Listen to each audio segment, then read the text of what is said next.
ಮಾತು ಹೇಳ್ತೇನೆ. ಕಳೆದ ಲೋಕಸಭಾ ಚುನಾವಣೆಯಲ್ಲಿ ರಾಜ್ಯದ ಜನತೆಯ ಸಮಗ್ರ ಅಭಿವೃದ್ಧಿಯ ದೃಷ್ಟಿಯಿಂದ ದೇಶದಲ್ಲಿ ಶ್ರೀ ನರೇಂದ್ರ ಮೋದಿಜಿ ಅವರ ಕೈಯನ್ನು ಬಲಪಡಿಸಬೇಕು, ಇನ್ನೂ ದೇಶಕ್ಕೆ ಅವರ ಒಂದು ಸೇವೆ ವಿಸ್ತಾರವಾಗಿ ಬೆಳೀತಕ್ಕಂಥದ್ದಕ್ಕೆ ನಮ್ಮ ಪಕ್ಷದ ವತಿಯಿಂದನೂ ಕೂಡ ನಾವು ಅವ್ರ ಜೊತೆಯಲ್ಲಿ ನಿಲ್ಲಬೇಕು ಅಂತಕ್ಕಂಥ ತೀರ್ಮಾನ ತೆಗೆದುಕೊಂಡು ಅದರಲ್ಲೂ ದೇವೇಗೌಡರು ಅವರು ಸ್ಪಷ್ಟ ನಿಲುವಿಂದ ಹೋಗಿದ್ದೀವಿ. ಹಾಗಾಗಿ 2028ರ ವಿಧಾನಸಭಾ ಚುನಾವಣೆ ಬಹಳ ದೂರ ಇದೆ.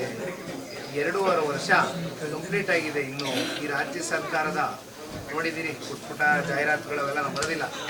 ನೀವು ಕೇಳಿದ ಪ್ರಶ್ನೆಗೆ ನಾನು ಒಂದೇ ಮಾತು ಹೇಳ್ತೇನೆ, ಇಲ್ಲಿ ಪ್ರೆಸ್ಸಲ್ಲಿ ಕೂತ್ಕೊಂಡು ತೀರ್ಮಾನ ಆಗ್ತಕ್ಕಂಥದ್ದು ಅಲ್ಲ, ತಾಲೂಕು ಲೆವೆಲಲ್ಲಿ ಕೂತ್ಕೊಂಡು ತೀರ್ಮಾನ ಆಗ್ತಕ್ಕಂಥದ್ದು ಅಲ್ಲ, ಜಿಲ್ಲಾ ಮಟ್ಟದಲ್ಲೂ ತೀರ್ಮಾನ ಆಗಲ್ಲ. ಆದರೆ ಏನು ಆಯಾ ತಾಲೂಕುಗಳಲ್ಲಿ ಎರಡೂ ಪಕ್ಷದ ಕಾರ್ಯಕರ್ತರುಗಳೇನು ಬಯಸ್ತಾ ಇದ್ದಾರೆ, ಮತದಾರರು ಯಾರ ಪರವಾಗಿ ಒಲಿವಿದೆ, ಯಾರಿಗೆ ಟಿಕೆಟ್ ಕೊಟ್ಟರೆ ಗೆಲ್ತಾರೆ ಅಂತಕ್ಕಂಥದ್ದು ಒಂದು ಸರ್ವೆಯನ್ನು ಕಂಡಕ್ಟ್ ಮಾಡಿ ಆ ವರದಿಯನ್ನು ತೆಗೆದುಕೊಂಡು ಅದನ್ನು ನಾವು ಮಾಡಿಸ್ತೇವೆ. ಕೇಂದ್ರದಿಂದ ಭಾರತೀಯ ಜನತಾ ಪಾರ್ಟಿಯ ಮಿತ್ರ ಪಕ್ಷದ ನಾಯಕರುಗಳು ಮಾಡಿಸ್ತಾರೆ. ಅಂತಿಮವಾಗಿ ಗೆಲ್ತಕ್ಕಂಥ ಕುದುರೆಗೆ ಅವಕಾಶ ಕೊಡ್ತೇವೆ. ಒಟ್ಟಾರೆಯಾಗಿ NDA ಅಭ್ಯರ್ಥಿ ಕಣಕ್ಕೆ ನಿಲ್ತಾರೆ. ಸರ್, ಇವಾಗ ಮೈಸೂರು ಭಾಗದಲ್ಲಿ ಒಂದು ಚರ್ಚೆ ಶುರುವಾಗಿದೆ. 2028ಕ್ಕೆ ನಿಖಿಲ್ ಕುಮಾರಸ್ವಾಮಿ ಅವರು ಚಾಮುಂಡೇಶ್ವರಿ ಕ್ಷೇತ್ರದಲ್ಲಿ ಸ್ಪರ್ಧೆ ಮಾಡ್ತಾರೆ.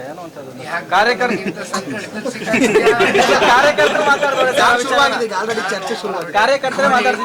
ಬರ್ತೀರಾ ಚಾಮುಂಡೇಶ್ವರಿ ಕ್ಷೇತ್ರ? ಈ ತರ ನೋಡಿ ಅಣ್ಣ, ಸುಮ್ಮನೆ ಏನೋ ಹುಡುಗಾಟಿಕೆ ಮಾತುಗಳು ಮಾತಾಡಬಾರ್ದು. ದಯಮಾಡಿ ತಪ್ಪು ತಿಳ್ಕೊಬೇಡಿ. ಯಾಕೆಂದ್ರೆ ನಾನೇನು ಚನ್ನಪಟ್ಟಣದಲ್ಲಿ ಚುನಾವಣೆ ನಿಲ್ಬೇಕಂತ ಇರಲಿಲ್ಲ. ಆಯಾ ಕಾಲ ಸಂದರ್ಭ ಇಲ್ಲದಿದ್ರೆ ಮಂಡ್ಯದಲ್ಲೇ ನಿಂತ್ಕೊತಾ ಇದ್ದಾರೆ ಅಂತ. ಅಂಬೇಡ್ಕರ್ ಭವನದಲ್ಲಿ ಕಾರ್ಯಕರ್ತರು ನಮ್ಗೆ ಗಲ್ಲಾಪಟ್ಟ ಇಟ್ಕೊಂಡಿಲ್ಲ ಅಷ್ಟೇ, ನಿಂತ್ಕೊಂಡ್ರಿ ರೀ. ಈ ಅಂಥ ಟೈಮಲ್ಲಿ ನೀವು ಎಲ್ಲ ರಾಜಕೀಯವಾಗಿ ನಿಮ್ಮನ್ನ ಸೋಲಿಸಿದ್ರು, ಮುಗಿಸಿದ್ರು. ಇಂಥ ಟೈಮಲ್ಲಿ ಗೆಲ್ಲೋ ಟೈಮಲ್ಲಿ ಯಾಕ್ರಿ ನೀವು ಬ್ಯಾಕಪ್ ಆಗ್ತೀರಾ ಅಂದಾಗ ನಾನು ಒಂದೇ ಮಾತು ಹೇಳಿದೆ, 1 ವರ್ಷ ಆಗಿತ್ತು ನಾನು ವಿಧಾನಸಭಾ ಚುನಾವಣೆ ನಿಂತು. ಒಂದ್ಸಲಿ ನಾನು ಅಲ್ಲಿ ಬರೋದು, ಇಲ್ಲೋಗೋದು, ಅಲ್ಲೋಗೋದು ಆಗಬಾರ್ದು. ಏನೇ ಆದ್ರೂ ನಾನು ಒಂದು ಕಡೆ ಚಿಕಾನ್ ಆಗಬೇಕು ಅಂತ. ಈಗ ನನ್ನ ತಲೆಯಲ್ಲಿರೋದು ನನ್ನ ಗುರಿ ಹೇಳ್ಬಿಡ್ಲಾ?